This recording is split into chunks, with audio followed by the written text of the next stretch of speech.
There are many ways that the media can set narratives, which are very important for how we think and talk about what's going on in the election right now. So first off, the narrative was really set through months of fraudulent polls from media organizations and academic institutions that made the claim that Donald Trump was going to lose in really big and serious ways in key states.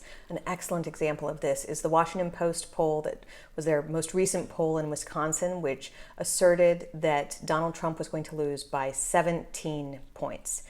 Wisconsin is right now a very close state. It's like less than 1%, moving between Joe Biden and Donald Trump. So that poll was completely wrong, but it's just one example of many polls that were wrong, whether it was that Susan Collins could not win Maine or that Lindsey Graham was in a really tough race in South Carolina. So it's not just President Trump, but pretty much all Republicans faced this really unscrupulous and dangerously wrong polling that created a narrative that it was Joe Biden's race to lose, that there was going to be a blue wave, that Democrats were likely going to take the Senate, that they were going to increase their margins in the House. And what we learned by actually counting votes is that this just simply wasn't true. Republicans are slated to keep the Senate. There are all these contests going on right now to determine who actually even won the election, not the blowout that was predicted by the media. And Republicans actually gained seats in the House of Representatives, serious gains that nobody really predicted.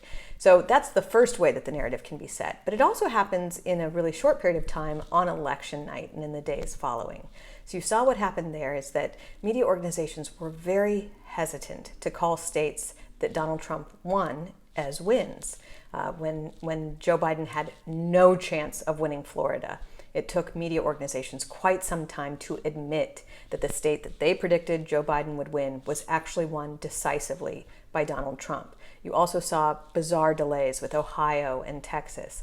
And on the other hand, you saw some pretty quick calls on other races, including calls that may not actually turn out to have been right, whether that's with Arizona, and before votes were counted. But by setting this narrative that this was, again, Joe Biden's race to lose and that Donald Trump didn't really have a shot here, it affects the way people think about all the subsequent battles that are going on in states. As Republicans challenge different things that are happening or Democrats challenge things that are happening, the posture is that Joe Biden is just moments away from clinching victory, and not what's actually happening, which is that this is neck and neck even now. It was neck and neck months ago, it was neck and neck a week ago, and it's neck and neck now.